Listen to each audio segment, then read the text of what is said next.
Hello everyone, welcome to my YouTube channel pharma researcher.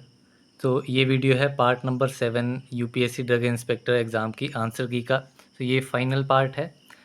इसमें हमारे 20 questions जो रह गए थे उनको मैं डिस्कस करूँगा। सो चलिए स्टार्ट करते हैं पहले क्वेश्चन से। सो क्वेश्चन है, the erythropoiesis is the process of. तो इस क्वेश्चन का जो करेक्ट आंसर था that is option A, that is development of red blood cells. Next question है, which one of the following statements regarding blood group O is correct. Blood group O की regarding correct statement इसमें बतानी है। So इसमें statement D, that is it has agglutinin anti A and N T B in the plasma. तो जो इसमें ये होते हैं ये प्लाज्मा में प्रेजेंट होते हैं। सो ऑप्शन डी इसका राइट आंसर था। साथ ही इसमें हम एंड में एक्सपेक्टेड कट ऑफ के बारे में भी थोड़ा बहुत डिस्कस कर लेंगे। तो अभी नेक्स्ट क्वेश्चन है, ceruloplasmin is responsible for binding and transportation of which one of the following elements in the blood. और सेरुलोप्लाज्मिन जो है वो ब्लड में किस एलिमेंट के साथ बाइंड करता है एंड ट्रांसपोर्टेशन के लिए रिस्पॉन्सिबल होता है। तो it is copper. Option A is the right answer.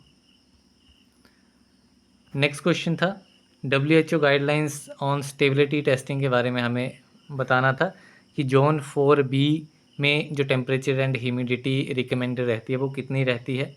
तो इसका करेक्ट आंसर था option D, that is 30 degree Celsius by 75% relative humidity. The next question था, which one of the following anti microbials is use in the preparation of deodorant soaps. Deodorant soaps की preparation में कौन सा anti microbial agent use किया जाता है। तो इसमें ट्राइक्लोरोकार्बोनिलाइड का यूज़ किया जाता है। So option C is the right answer. The next question था, which one of the following antioxidant compound is used in aqueous system cosmetics. Aqueous system cosmetics में antioxidant compound sodium bisulphide. So option A will be the right answer. The next question था, when there is a change in the equipment of the process there will be need for। तो ये statement दी गई थी कि अगर process equipment of the process में अगर change होगा तो उसमें क्या और चेंज की ज़रूरत पड़ेगी। तो उसमें रीवैलिडेशन भी चेंज करना पड़ता है। So option D will be the right answer. इसमें नेक्स्ट क्वेश्चन था, which one of the following is not correctly matched as per the classification of clean rooms ISO 14644। इसके लिए इनकरेक्ट हमें मैच फाइंड आउट करना था। तो इसमें part 1, 3, 4 and 5 के बारे में दिया हुआ था। सो पार्ट 1 जो है वो क्लासिफिकेशन ऑफ एयर क्लीनलीनेस इसके बारे में ही होता है। देन पार्ट 3 में टेस्ट मेथड्स होते हैं। पार्ट 4 में डिज़ाइन कंस्ट्रक्शन एंड स्टार्टअप होता है। लेकिन पार्ट 5 में टर्म्स एंड डेफिनेशंस नहीं होती। पार्ट 5 में होते हैं ऑपरेशंस। तो ये यहाँ पे मैंने स्क्रीनशॉट भी इसका ऐड किया हुआ है कि इसके जो भी क्लासिफिकेशन है वो 10 पार्ट्स हैं। तो 10 पार्ट्स में क्या क्या चीज़ें आती हैं।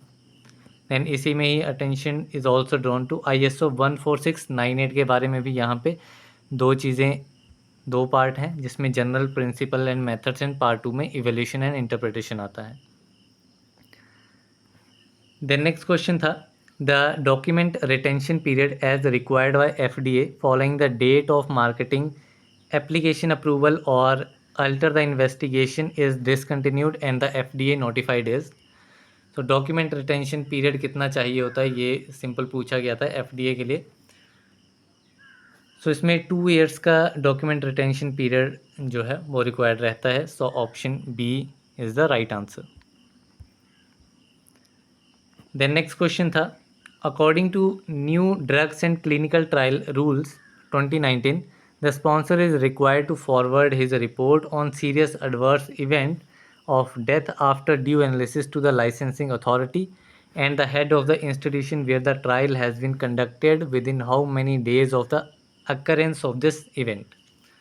तो new drugs and clinical trial rules 2019 के अकॉर्डिंग इस स्टेटमेंट का हमें आंसर देना था। सो इसमें जो करेक्ट आंसर था वो था विद इन 14 डेज। सो ये पूरा मैंने ये वाला new drugs and clinical trial rules 2019 देखा था, तो उसमें क्लियरली मेंशन था कि इसमें 14 डेज़ के अंदर अंदर ये देना होता है। देन नेक्स्ट क्वेश्चन था, which one of the following is the correct sequence of immunoglobulins on the basis of molecular weight in dalton. So dalton में मॉलिकुलर वेट के अकॉर्डिंग हमें करेक्ट सीक्वेंस बताना था। तो इसमें जो सबसे हाईएस्ट मॉलिकुलर वेट होता है वो IgM का होता है, that is 970 kilo daltons. Then आता है IgA, then IgE, then IgG and then IgD। But इसमें इस सीक्वेंस में कोई भी आंसर नहीं था। इसमें जो IgA एंटीबॉडी है उसका मॉलिक्यूलर वेट थोड़ा वेरिएबल रहता है, तो मे बी उसकी वजह से कुछ ऑप्शंस जो हैं वो चेंज्ड हैं, क्योंकि सबसे ज़्यादा तो होता है IgM का। दैट मीन्स ऑप्शन बी और डी में से इसका करेक्ट आंसर होगा। सेकंड नंबर पे था IgE, दोनों में ही IgE था, लेकिन IgE थर्ड नंबर की हाईएस्ट मॉलिक्यूलर वेट में आ रही थी। देन था हमारा IgE। सो इफ़ अगर हम IgA को स्किप कर दें, देन जो सीक्वेंस हमारा राइट बनेगा that will be option B. But इसमें कोई कंफर्म्ड कंक्लूजन नहीं बन रहा है कि मे बी क्वेश्चन जो है वो कैंसिल कर दिया जाए, या कुछ भी इस क्वेश्चन में हो सकता है, या इसका ऑप्शन बी भी राइट आंसर आ सकता है। सो ये क्वेश्चन अभी के लिए हम होल्ड पे रख देते हैं जब तक आंसर की नहीं आती है।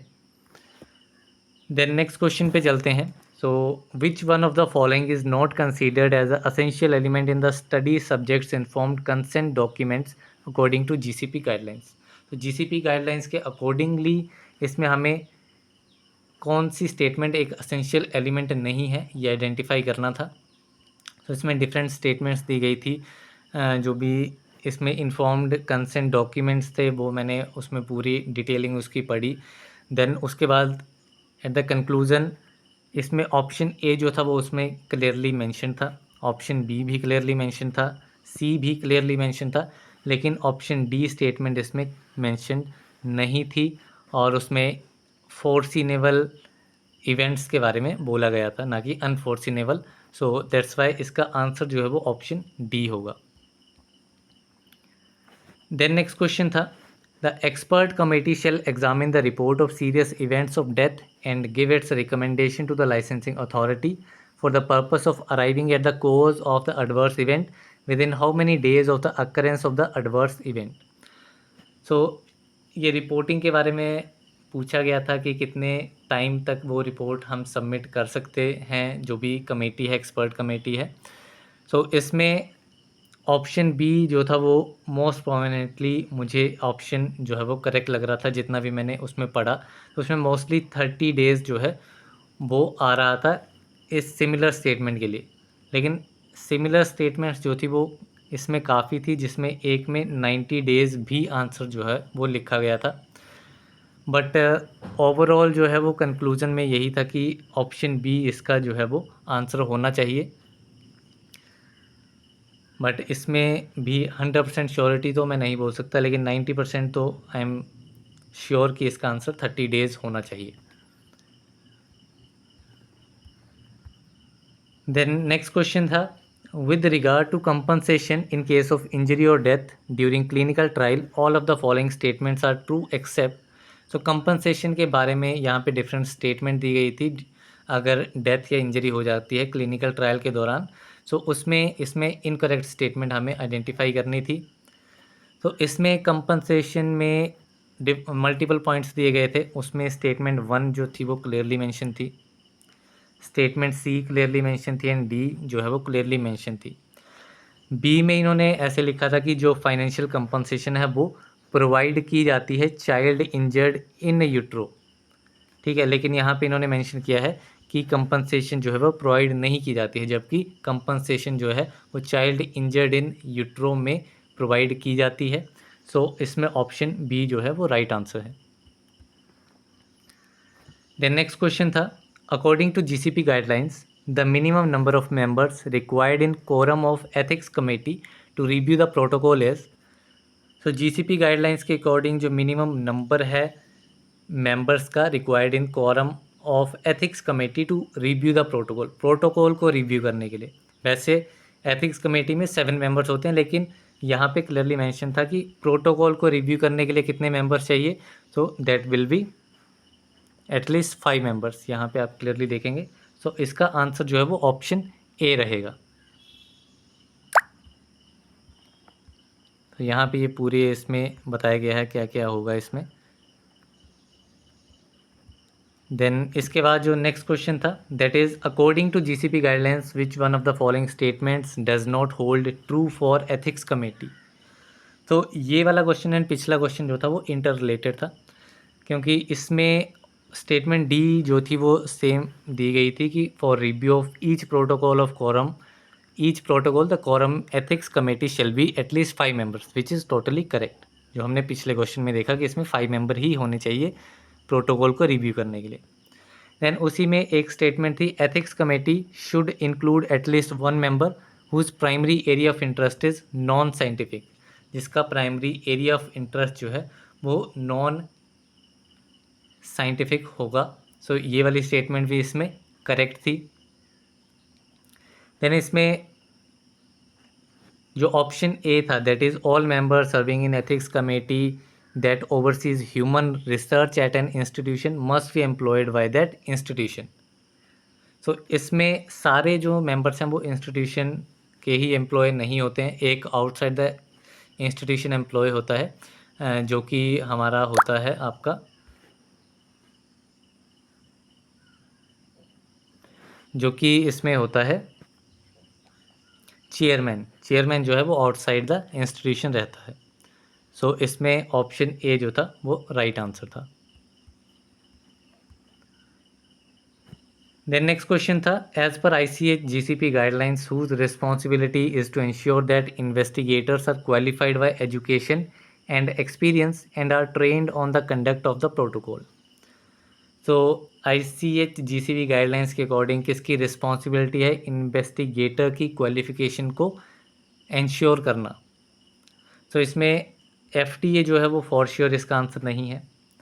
बाकी ICH GCP गाइडलाइंस में जो सेक्शन था इन्वेस्टिगेटर्स के रिगार्डिंग, सो उसमें ये मेंशन किया गया था कि जो इन्वेस्टिगेटर होता है वो अपनी जो भी उसकी क्वालिफ़िकेशंस हैं, उसका एक्सपीरियंस है, उस क्वालिफ़िकेशन और एक्सपीरियंस को एक CV या फिर रिज्यूम की फॉर्म में पूरा उसको बनाएगा, मतलब अपना पूरा CV क्रिएट करेगा जिसमें अपना पूरा एजुकेशन क्वालिफ़िकेशन एंड एक्सपीरियंस जो है वो उसमें मेंशन करेगा। देन वो उसको सेंड करेगा study sponsor and ethics committee को। बाकी study sponsor and ethics committee वाले सेक्शन में एज सच कुछ दिया नहीं था, लेकिन रिकमेंडेशन होती है वो study sponsor and ethics committee की। ये दोनों ही उसकी क्वालिफ़िकेशंस मंगवाती हैं, बट ये पूरा जो भी है वो इन्वेस्टिगेटर सेक्शन के अंडर दिया गया था। So that's why according to me जो मोस्ट प्रोबेबल आंसर है वो इन्वेस्टिगेटर ही होना चाहिए इसमें। बाकी इसमें श्योरिटी इतनी नहीं है इस आंसर में, so you can hold this answer for now. The next question था, as per Indian pharmacopoeia maximum number of particles per ml allowed for the large volume parenterals labelled as containing 100 ml और मोर of a single dose large volume injection intended for administration by intravenous infusion with particle size not exceeding 10 micrometer is। सो ये पूरी statement इसमें मुझे एक article मिला जिसमें जो कि USP का था, यूनाइटेड स्टेट फार्माकोपिया का। तो उसमें जो था वो मेंशन किया गया था कि 25 पार्टिकल्स पर ml होने चाहिए, जिस जो भी यहाँ पे कंडीशंस दी गई हैं उन कंडीशंस को फुलफ़िल करने के लिए 25 पार्टिकल्स पर ml जो है वो होने चाहिए। सो इसमें उस अकॉर्डिंगली इसका आंसर जो है वो ऑप्शन बी होना चाहिए, बट यहाँ पे इंडियन फार्माकोपिया के अकॉर्डिंगली पूछा गया था, तो उसका मुझे इंडियन फार्माकोपिया के रिगार्डिंग कोई भी रिलेवेंट एविडेंस मुझे नहीं मिल पाया। बट जो भी एविडेंस मिला उसके अकॉर्डिंग 25 पार्टिकल्स पर ml, जो कि मोस्टली इसका आंसर, क्योंकि ज़्यादा वेरिएशंस नहीं आती हैं चाहे वो इंडियन फार्माकोपिया है USP फार्माकोपिया, तो इतनी ज़्यादा वेरिएशंस नहीं आएंगी। दैट्स वाई मुझे ऐसा लगता है कि इसका ऑप्शन बी जो है वो आप कंसीडर कर सकते हैं right answer. Then next question था, which one of the following guidelines are followed for analytical method validation if the method of analysis is not official in any pharmacopoeia or appear in other recognized references. तो इसमें question simple था कि कौन सी guidelines जो है वो follow की जाएंगी एनालिटिकल मेथड वैलिडेशन के लिए अगर मेथड ऑफ एनालिसिस जो है वो किसी भी फार्माकोपिया में या किसी भी रिकॉग्नाइज्ड रेफरेंसेस में ऑफिशियल नहीं है। सो इसमें मोस्टली जो मैंने देखा उसमें analytical method validation either ICH guidelines में दिया गया था या फिर GLP गाइडलाइंस में, इन दोनों में ये दिया जाता है। सो ऑप्शन जो है वो A एंड C में से ही इसका जो है वो करेक्ट आंसर होना चाहिए। तो अगर आपने B एंड D में से कोई ऑप्शन चूज़ किया है तो डेफिनेटली आपका आंसर गलत है, बट मोस्ट प्रोबेबली इसका ICH गाइडलाइंस हो सकता है, बट श्योरिटी नहीं है। सो आइदर आपने ऑप्शन A या C सेलेक्ट किया है, सो चांसेस हैं कि आपका आंसर जो है वो सही हो जाए। देन इसमें लास्ट क्वेश्चन जो इस पेपर का रह जाता है वो है that is as per ICH E6 GCP guidelines all of the following should be complied except. So इस क्वेश्चन का मुझे एग्जैक्ट आंसर तो कहीं पे भी नहीं मिला, लेकिन जो भी मैंने सारे डॉक्यूमेंट्स वगैरह पढ़े सो उसके अकॉर्डिंगली इसका जो मुझे मोस्ट अप्रोप्रिएट आंसर लग रहा था वो ऑप्शन बी जो था वो इसमें मुझे मोस्ट प्रोबेबली लग रहा था कि ये आंसर जो है वो इसमें हो सकता है। बाकी इस क्वेश्चन में श्योरिटी तो बिल्कुल भी नहीं है कि इसका ऑप्शन बी ही होगा, बट ये मैं बेस्ड ऑन माय नॉलेज ही इसका आंसर मैं आपको बता रहा हूँ। तो यहाँ पे ऑन एन एवरेज टोटल 150 में से आई थिंक मैंने 10 MCQ क्वेश्चंस के आंसर जो हैं वो कम्प्लीटली नहीं बता पाया हूँ। सो अराउंड आप जो है वो अपना जो मार्क्स हैं जितने आपके बन रहे हैं, क्योंकि इसमें जो भी मैंने क्वेश्चंस के आंसर आपको दिए हैं वो किसी ना किसी रिलेवेंट सोर्स से ही दिए हैं, ऑफिशियल रिलेवेंट सोर्स से। सिंपल गूगल सर्च या किसी अदर सोर्सेज से मैंने इसमें आंसर जो हैं वो आपको नहीं बताए हैं। जिसमें मुझे रिलेवेंट सोर्सेज से आंसर नहीं मिले वो मैंने आपको क्वेश्चन के साथ साथ में बता दिया कि इसका आंसर ये नहीं ये हो सकता है या इसमें मुझे भी डाउट है। सो उस हिसाब से आप अपना जो मार्क्स है वो कैलकुलेट कर सकते हैं। सो अभी बात कर लेते हैं एक्सपेक्टेड कट ऑफ के बारे में कि कितनी एक्सपेक्टेड कट ऑफ जा सकती है। सो इसमें मैंने 2-3 पॉइंट्स कंसीडर किए जो रिलेवेंट हो सकते हैं जिससे हम एक्सपेक्टेड कट ऑफ का पता लगा सकते हैं। फर्स्ट रिलेवेंट पॉइंट था जिसमें इजी लेवल क्वेश्चन कितने थे इसमें। सो इसमें जब मैंने दोबारा से पूरा पेपर इसमें देखा तो उसमें मैंने ये एनालाइज़ किया कि 65 to 70 क्वेश्चंस जो थे वो इजी लेवल के थे। इजी मींस उसको हर कोई जो है वो जो नॉर्मली तैयारी कर रहा है वो उसको करेक्टली अटेम्प्ट जो है वो कर सकता है। तो इसमें अगर मैं मान लूँ तो इसमें फर्स्ट पॉइंट में मान लेता हूँ कि 70 MCQ क्वेश्चन जो हैं वो ऑलमोस्ट सभी जो है वो करेक्ट कर लेंगे। बाकी इसका सेकंड पॉइंट जो कंसिडरेशन में था कि time and length of question. So time जो था वो 2 आवर्स का था, दैट इज़ 120 मिनट्स। एंड कुछ क्वेश्चंस काफ़ी लेंथी थे, उनको अंडरस्टैंड करने में भी टाइम लग सकता था। सो ये मैं मान सकता हूँ कि हर कोई जो है वो अच्छे से अगर किसी ने क्वेश्चन पढ़े होंगे तो वो अराउंड 130 क्वेश्चन तक ही वो अच्छे से क्वेश्चन पढ़ पाया होगा। एंड उनमें से भी नेगेटिव मार्किंग भी थी, तो उसमें से 100 to 110 क्वेश्चंस जो हैं वो उन्होंने अटेम्प्ट करे होंगे। ऑन एन एवरेज मोस्टली जो कैंडिडेट्स हैं उन्होंने 100 to 110 क्वेश्चंस अटेम्प्ट करे होंगे, जिसमें से ऑन एन एवरेज 70 क्वेश्चंस एक अच्छा कैंडिडेट जिसने अच्छे से तैयारी करी होगी उसके करेक्ट होंगे। देन 70 क्वेश्चंस मैं यहाँ पे ले लेता हूँ, देन प्लस 40 क्वेश्चंस जो हैं वो हर किसी ने एक्स्ट्रा अटेम्प्ट करे ही होंगे। देन इसमें से भी अगर किसी ने एस्टिमेट लगा के आंसर निकाला है तो मे बी मैं मान लेता हूँ कि एटलीस्ट 5 क्वेश्चंस के आंसर जो हैं वो एस्टिमेट से भी करेक्ट हुए होंगे। So on an average total में मान लूँ तो 75 क्वेश्चंस जो हैं वो ऑन एन एवरेज एक काफ़ी अच्छे कैंडिडेट के जो हैं वो करेक्ट होंगे, जो कि अगर मैं रेंज में मान के चलूँ तो 65 to 75 के बीच में जो है वो इसके आंसर्स जो हैं वो करेक्ट होंगे। एंड 35 to 45 क्वेश्चंस जो हैं वो इसमें इनकरेक्ट हम मान सकते हैं। तो अगर मैं 75 के हिसाब से कैलकुलेट करूँ तो the total marks will be 150 minus 35 के जो नेगेटिव मार्क्स बनेंगे दैट विल बी 23 एंड जो फाइनल आंसर आ जाएगा that will be around 126 point something something इसका आंसर आएगा। वहीं पे अगर मैं मान के चलूँ कि अगर 65 ऑन एन एवरेज 110 में से किसी कैंडिडेट के करेक्ट हो रहे हैं then it will be 45 question जो हैं वो उसके इनकरेक्ट होंगे। तो ऑन एन एवरेज 65 की अगर मैं कैलकुलेशन करूं तो it will B 130 marks and 130 में से माइनस हो जाएंगे 45 इंटू 90 मार्क्स। ठीक है, 45 क्वेश्चन उसने इनकरेक्ट किए मीन्स 90 का 1/3 हो गया 30 marks. So that will be around 100। So on an average अगर मैं मिनिमम भी लेके चलूँ कि अगर हम सबसे कम प्रोबेबिलिटी रखें तो 100 मार्क्स, जो कि पॉसिबल नहीं होगा, इससे ऊपर ही आएगी।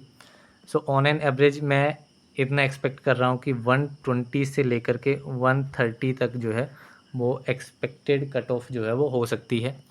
130 से ऊपर जो है वो नहीं जाएगी, फॉर श्योर इससे ऊपर नहीं जाएगी। एंड 110 से नीचे जाने की इतनी ज़्यादा प्रोबेबिलिटी नहीं है, लेकिन फिर भी क्वेश्चंस की लेंथ जो थी वो काफ़ी ज़्यादा थी एंड कंपैरेटिवली पहले के एग्ज़ाम से जो पेपर था वो डिफ़िकल्ट था। दैट्स वाई इसके नीचे भी जा सकती है, लेकिन 130 से ऊपर डेफिनेटली नहीं जानी चाहिए। सो फाइनल जो मेरा एस्टिमेट है वो 120 टू 130 मार्क्स जो हैं वो रहने चाहिए। बाकी आप लोगों ने अभी मैंने सारे 150 MCQ क्वेश्चंस अपलोड कर दिए हैं, तो जिसमें मैंने श्योरिटी बताई है क्वेश्चंस के आंसर्स में वो आप अपने कैलकुलेट कर सकते हैं। बाकी को आप अपने नेगेटिव में ही लेके चलें जिनमें मैंने श्योरिटी नहीं बताई है। सो उस हिसाब से आप अपने मार्क्स जो हैं वो कैलकुलेट करिए एंड कमेंट्स में जो है वो उसको मेंशन कीजिए।